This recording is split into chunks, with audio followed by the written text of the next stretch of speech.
जय जोहार किसान भाइयों। कार्यक्रम कृषि दर्शन में आप मन के बहुत बहुत स्वागत है। किसान भाइयों, हमारे देश है कृषि प्रधान देश हरे और ज़्यादातर ग्रामीण क्षेत्र में किसान भाई मन हा खेती किसानी के ऊपर निर्भर रहते और परंपरागत खेती करे के कारण जब खेती किसानी के काम बूता समाप्त हो जाते तो उकर मन ऊपर रोजी रोटी के समस्या आ जाते, बेरोजगारी के समस्या आ जाते और एकर सबले बढ़िया विकल्प है संगवारी हो मछली पालन। मछली पालन एक लाभदायक रोजगार है और ग्रामीण क्षेत्र के किसान भाई मन, युवा बेरोजगार साथी मन मछली पालन के क्षेत्र में आके अपन आर्थिक स्थिति ला सुधार के आत्मनिर्भर होके खुशहाल जीवन जी सकते। संगवारी हो, यही संदर्भ में आज के हमारे चर्चा के विषय है मछली पालन से ग्रामीण क्षेत्र में रोजगार के असीम संभावना। और ये विषय के ऊपर में चर्चा करे खातिर, ये विषय से संबंधित जानकारी दे खातिर आज हमारे बीच में उपस्थित है नारायण सिंह नाग जी, संचालक मत्स्य विभाग छत्तीसगढ़ शासन। नारायण सर जी, हमारे कार्यक्रम में आप मन के बहुत बहुत स्वागत है, अभिनंदन है। नारायण सर जी, अभी आज के जो हमारे विषय है एकर ऊपर में हमन हाँ चर्चा करबो, आगे जारी रखबो चर्चा ला। फिर ओखर ले पहली ये विषय के ऊपर एक छोटे से फिल्म बने हैं, तो सबले पहली आओ हमन ये फिल्म ला देख लेथन, फिर चर्चा ला आगे जारी रखबो। तो आओ देखन ये लघु फिल्म।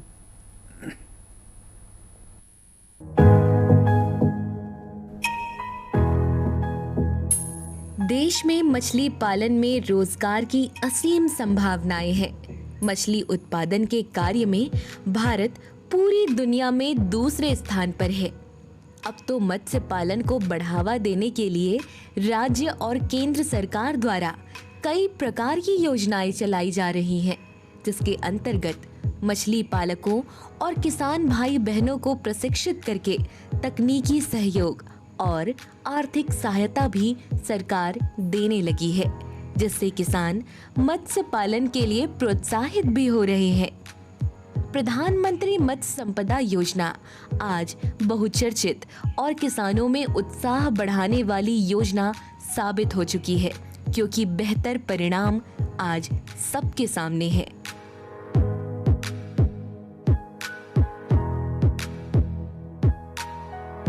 विभिन्न प्रकार की योजनाओं का लाभ लोग बेहतर ढंग से लेने लगे हैं। आज ग्रामीण क्षेत्र में प्रधानमंत्री मत्स्य संपदा योजना से किसानों को प्रशिक्षण, तालाब की सरकार द्वारा खुदाई और सब्सिडी मिल रही है। साथ ही मछुआरों के सामने आने वाली सभी प्रकार की समस्याओं को दूर करने के लिए ऋण या लोन के रूप में सरकार द्वारा धनराशि प्रदान की जा रही है। मत्स्य पालन कम लागत में अधिक मुनाफा देने वाला व्यवसाय है। मछली एक उच्च कोटि का खाद्य पदार्थ है, जिसके लिए छत्तीसगढ़ सरकार भी निरंतर प्रयत्नशील है।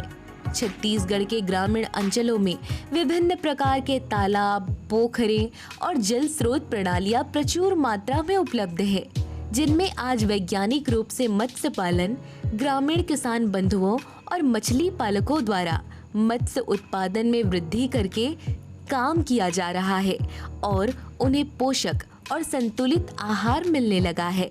किसान भाइयों, सरकार द्वारा इच्छुक युवाओं, किसानों, मछली पालकों को दिशा निर्देश, मछली पालन का कैलेंडर, तालाब के चयन और निर्माण की प्रक्रिया, मिट्टी की जांच, अनावश्यक जलीय पौधों का उन्मूलन, अवांछनीय मछलियों की सफाई, मत्स्य बीज आपूर्ति, मत्स्य रोग की जानकारी जैसे तमाम विषयों पर मत्स्य विभाग समेत राज्य सरकार और केंद्र सरकार लोगों की मदद में लगी हुई है, जिससे किसान भाई बहनों की तकदीर बदलने लगी है। खासकर ग्रामीण अंचल में हमें सफलतम मछली पालकों और किसान भाई बहनों की कहानियां आए दिन सुनने को मिलती है, जो तालाब में हैचरी का निर्माण कराकर विभिन्न प्रकार की मछलियों के उन्नत नस्ल का उत्पादन कर रहे हैं।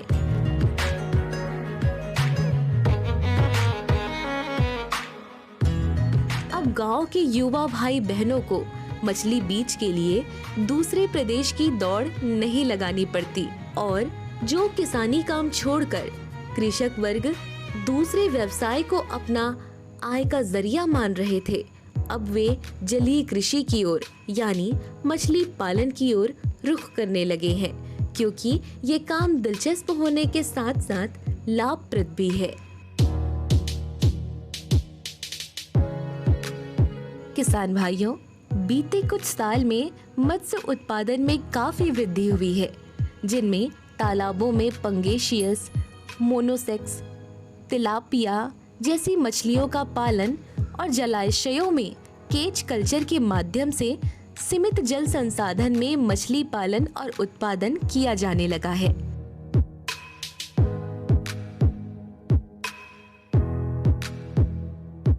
मत्स्य संपदा योजना की सहायता से आज लाखों लोग आत्मनिर्भर हो चुके हैं, जिससे मत्स्य पालकों का उत्थान हो रहा है। लगभग सभी योजनाओं में 40 से 60% तक का अनुदान दिया जा रहा है। राज्य से मौसमी तालाबों में स्पान संवर्धन, फिंगरलिंग संचयन योजना, मछुआ सहकारी समितियों को अनुदान, मछुआरों को प्रशिक्षण, निशुल्क नाव जाल क्रम की सुविधा, फुटकर मछली विक्रय योजना में मोटरसाइकिल सह ice box, fish vending centre, रंगीन मछली पालन जैसे अनेक योजनाओं में अनुदान दिया जाने लगा है। छत्तीसगढ़ मत्स्य पालन विभाग समेत प्रधानमंत्री मत्स्य संपदा योजना आज हर उस व्यक्ति का हाथ थाम रही है जो सफलता और आत्मनिर्भरता की नदी में उतरने के लिए तैयार है। बस जरूरत है तो सरकार की महत्व आकांक्षाओं को अपने सपनों से मिलाने की। तब सही मायने में आत्मनिर्भर भारत के आत्मनिर्भर किसान हम कहलाएंगे।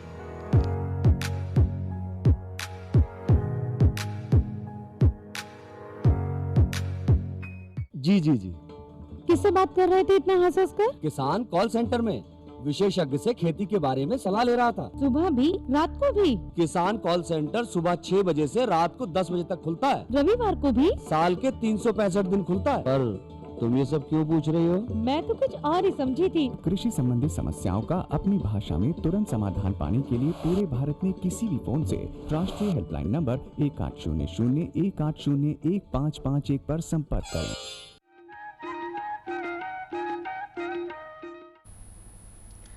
नारायण सर जी, एक बार पुनः स्वागत है, अभिनंदन है आपके।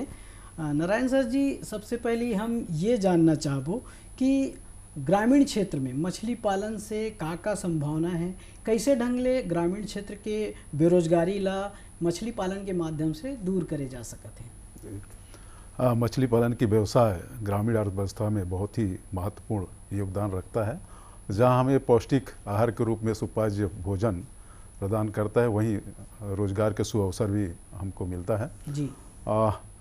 विभिन्न योजनाओं के तहत, चाहे वो राज्य शासन की हो या केंद्र शासन की योजनाएं हों, उन योजनाओं के तहत हम बेरोजगार युवाओं के लिए भी और हमारे मत्स्य कृषक भाई हैं, उन योजनाओं के माध्यम से एक बार मछली पालन सीख जाते हैं तो लोगों को मछली पालन के साथ साथ रोजगार के भी सुअवसर प्रदान करते हैं। जैसे मछली पालने वाला तो मछली पालेगा ही, साथ ही साथ तो जब मछली पाल करके बड़े करता है तो विक्रय के लिए उसमें आदमियों की आवश्यकता पड़ती है।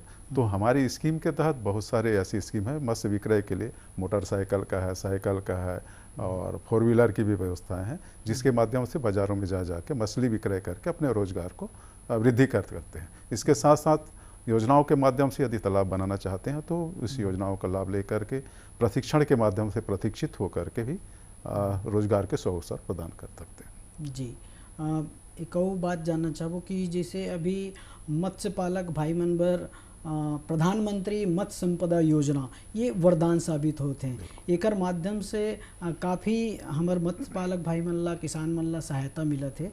उसने और केंद्र और राज्य शासन के और कई प्रकार की योजना हुई, तो आप मन ये योजना के बारे में बताते हो और कैसे ढंग ले हमार किसान भाई मन ज़्यादा से ज़्यादा ये योजना के फ़ायदा उठा सके? राज्य शासन की ओर से और केंद्र शासन की योजनाएं हमारे यहाँ संचालित है और मत्स्य बीज उत्पादन से लेकर पालने की व्यवस्था, मार्केटिंग की व्यवस्था तक की व्यवस्था इस योजनाओं के तहत संचालित हो रही हैं। जैसे किसी आदमी को ट्रेनिंग की आवश्यकता है, ट्रेनिंग की व्यवस्था अपने स्कीम के तहत है। किसी आदमी को तालाब बनाना है तो तालाब बनाने की स्कीम है।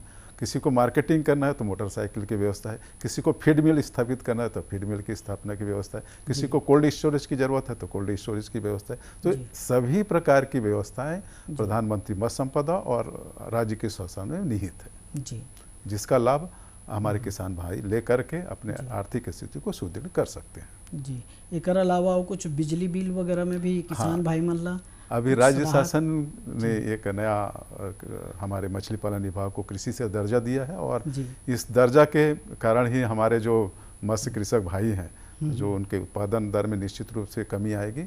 जो कृषि का दर्जा है पहले व्यावसायिक दर पे लिया जाया करता था, अब कृषि के समान इसमें व्यवस्था किया गया है और जहाँ पानी के लेने के लिए भी यहाँ पे टैक्स लगाए करते थे, अब उसमें भी छूट का प्रोविजन राज्य शासन ने कर रखा है। जी तो बहुत अच्छा बात है, किसान मन ला एकर से और काफ़ी सहायता मिली और मछली पालन के क्षेत्र में निश्चित रूप से उमन हा आगे आई।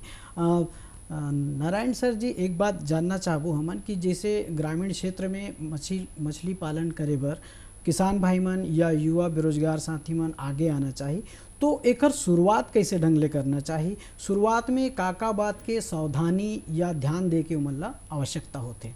हाँ यो स्कीम पे डिपेंड करता है। जैसे कि किसी हमारे किसान मछली पालन के लिए खेत पे तालाब बनाना चाहते हैं के लिए आवश्यकता है ये देखना पड़ता है कि उसका जो ज़मीन है उस लायक है कि नहीं।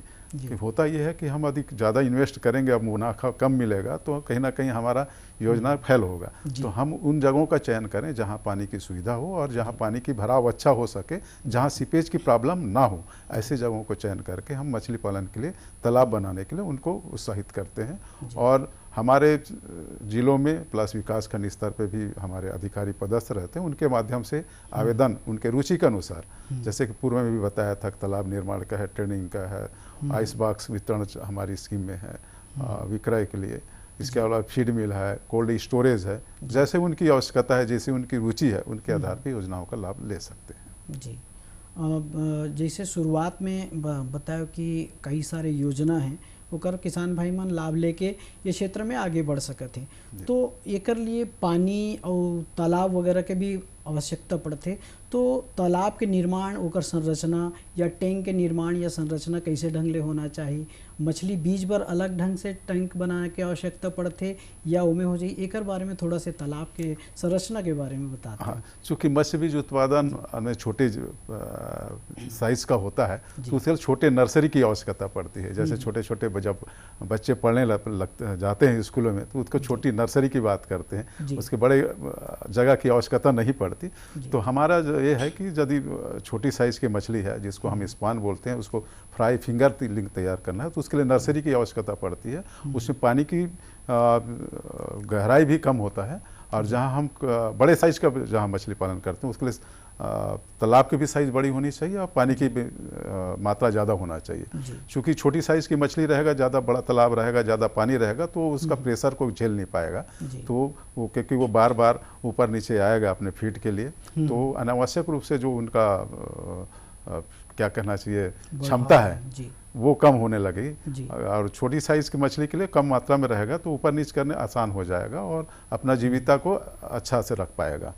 तो जहां हम नर्सरी की बात करते हैं वो छोटी मछलियों के लिए, और बड़े मछलियों के लिए हमको बड़े पॉन्ड की आवश्यकता पड़ती है। जी बहुत अच्छा बात बताया आप नारायण सर। एक चीज़ और जानना चाहो, जैसे कि हमारे छत्तीसगढ़ पहली मछली बीज उत्पादन के क्षेत्र में अन्य राज्य के ऊपर निर्भर रही से, जबकि बड़ा अच्छा बात है कि आज छत्तीसगढ़ मछली बीज उत्पादन पर आत्मनिर्भर हो गए हैं। तो एकर ऊपर प्रकाश डालते हुए हमला ये बताओ कि छत्तीसगढ़ में किसान भाई मन कौन से प्रजाति के मछली के पालन ला ज़्यादा करना चाहिए जेकर वृद्धि दर ज़्यादा हो उमन ला ज़्यादा फायदा हो? हाँ, निश्चित रूप से हम लोग पहले दूसरे प्रदेशों पे डिपेंड हुआ करते थे मछली बीज उत्पादन और मछली संचयन के रूप में, किंतु हमारे यहाँ इतना अच्छा अभी चाहे वो मेजर कार्प के रूप में जैसे रोहू, कतला, मृगल के अलावा भी कॉमन कार्प है, ग्रास कार्प है, सिल्वर कार्प है, इसके साथ साथ अभी मोनोसेक्स तिलापिया है और पंगास की जो मछली बोलते हैं इसका भी बीज हमारे राज्य में पैदा हो रहा है जी। तो हम लोगों की स्थिति आज निश्चित रूप से सुदृढ़ हो चुकी है और आज हम मत्स्य बीज उत्पादन में आत्मनिर्भर हो चुके हैं। जितनी हमको आवश्यकता है उससे दुगनी हमारे यहाँ पैदा हो रही है।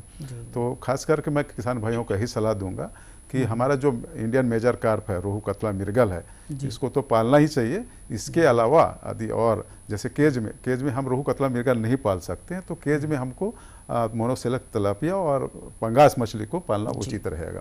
और छोटी साइज़ का है तो वहाँ पे हम देसी मागुर का भी हम पालन कर सकते हैं। तो देसी मागुर भी बहुत ही एक अच्छा प्रॉफिटेबल हमारा फिश है। और यहाँ आयरन के परसेंटेज बहुत ज़्यादा होता है। जहाँ एनीमिया का शिकार रहते हैं ऐसे लोगों को मागुर खाने की सलाह भी दी जाती है। जी, तो जैसे मछली उत्पादन के क्षेत्र में किसान भाई मन आगे आते, मछली पालन करे थे, तो आहार प्रबंधन कैसे ढंगले करना चाहिए?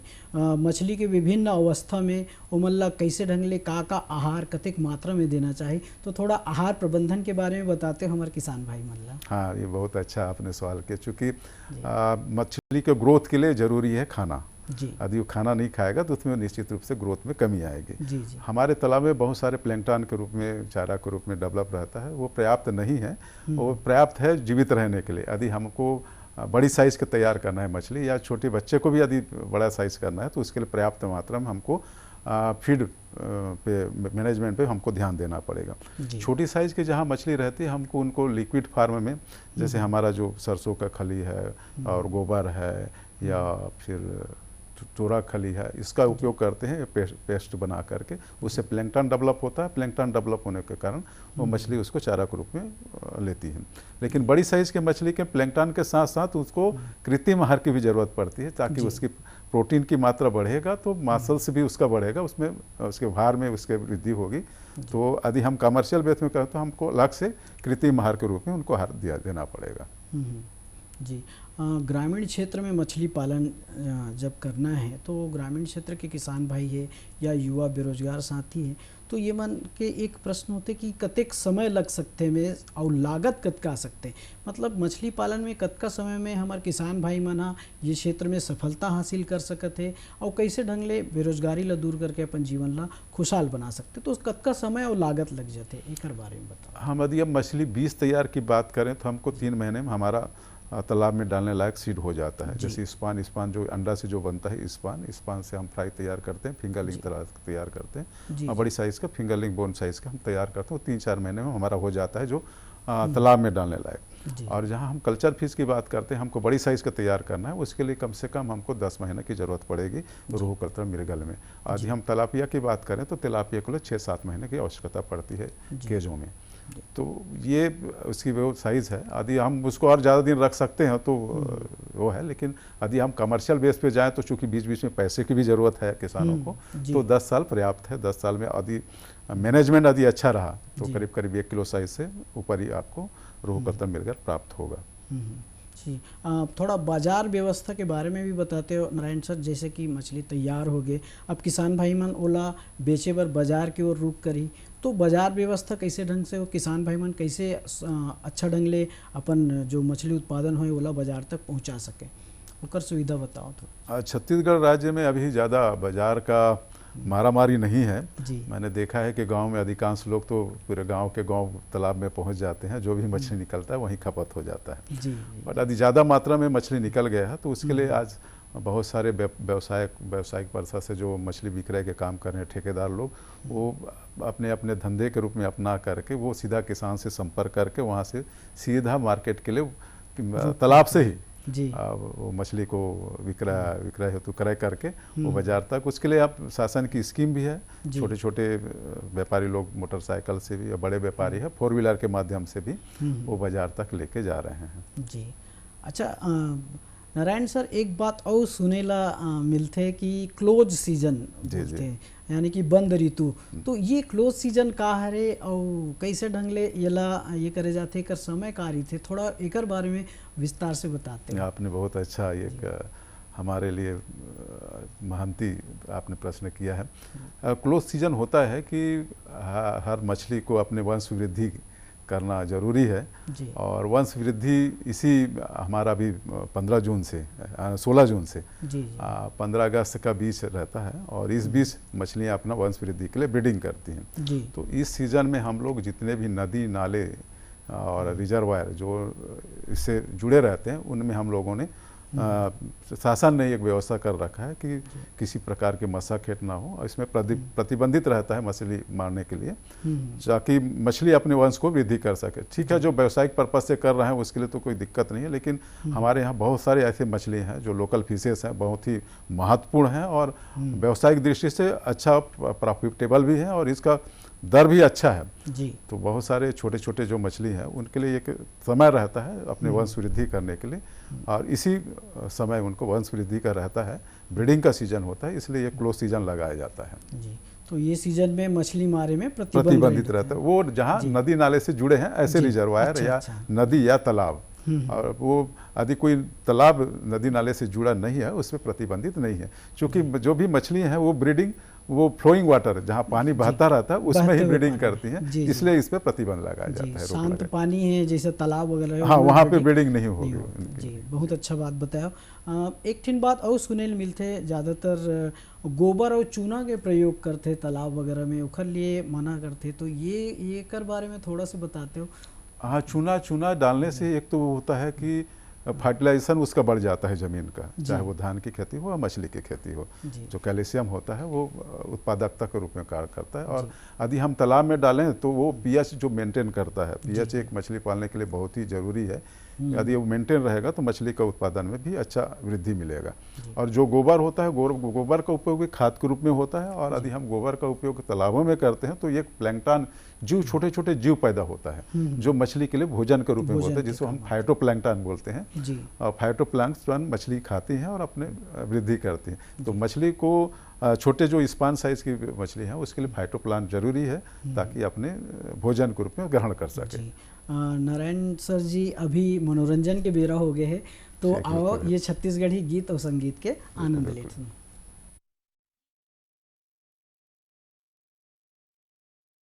गौरी के लाल गजानन पहली मानावत हो, गौरी के लाल गजानन पहली मानावत हो।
सर बहुत सुंदर अभी हमन गीत संगीत देखें आबू मल्ला आनंद ऐसो ही।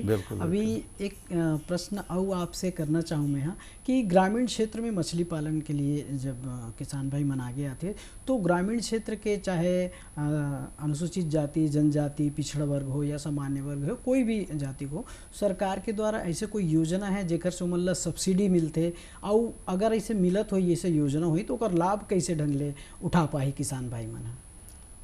निश्चित रूप से हमारे यहाँ जितने भी योजनाएं संचालित है मछली पालन विभाग में, उसमें चाहे वो कोई भी वर्ग को हो, उसमें जहाँ तक हम बात करें ST SC और महिला वर्ग के लिए, उसमें 60% का अनुदान हमारे यहाँ प्रावधानित है और जो जनरल कैटेगरी के लोग हैं उसके लिए 40% अनुदान संचालित है। जी। चाहे वो तालाब निर्माण की बात करें या फीड मिल की बात करें या कोल्ड स्टोरेज की बात करें, जितने भी स्कीम हमारे संचालित है अधिकांशतः 60-40 का ही परसेंटेज का अनुदान की पात्रता हमारी स्कीम के तहत दिया जा रहा है। जी, तो एकर लाभ लेके किसान भाई मन निश्चित रूप से मछली पालन के क्षेत्र में आगे आ सकत है और अपन आर्थिक स्थिति ला सुदृढ़ बना के निश्चित रूप से आत्मनिर्भर हो सकत है। नारायण सर जी, आप हमारे स्टूडियो में आओ और किसान भाई मन ला अतिक अच्छा जानकारी देव, बहुत सुंदर जानकारी देव। आपकी जानकारी निश्चित रूप से प्रेरणादायी है। आपन हमारे स्टूडियो में आकर अच्छा सुघर जानकारी दे कर लिए बहुत बहुत धन्यवाद। धन्यवाद, आपको भी बहुत बहुत धन्यवाद। मैं आज किसान भाइयों को एक और निवेदन करना चाहूँगा इस दूरदर्शन के माध्यम से। अभी हमारा 16 जून से जो क्लोज सीजन लग रहा है, तो निश्चित रूप से इसमें जितने भी नदी नाले में उसमें हमारे यहाँ से प्रतिबंधित तो रहता है, फिर भी आप अपने स्तर से यदि उसको दृढ़ निश्चय होकर के पालन करेंगे तो हमारा जो वंश वृद्धि है मछलियों में वो फायदेमंद रहेगा आप सभी के लिए। तो मैं आप सभी से अपील करना चाहूँ क्लोज सीजन का पूर्णतः पालन करें ताकि अच्छे से अच्छे आगे हमको मछली मिल सके। धन्यवाद जी। तो किसान भाई हो, अभी देखे हो आप मन कैसे सुघर ढंग ले आप मन मछली पालन के क्षेत्र में आगे आके और ये क्षेत्र में सफलता हासिल करके अपन आर्थिक स्थिति ला सुदृढ़ बना सकत हो और आत्मनिर्भर होकर खुशहाल जीवन जी सकत हो। किसान भाई हो, आज के हमार अंक निश्चित रूप से आप मन के लिए फायदेमंद साबित हुई। यही आशा और विश्वास के साथ आज के अंक में बसत के अवैया अंक में फिर इसने सुगर जानकारी ला लेके हमन उपस्थित होबो। तब तक बार हमन ला देवा विदा। जय जोहार। जय।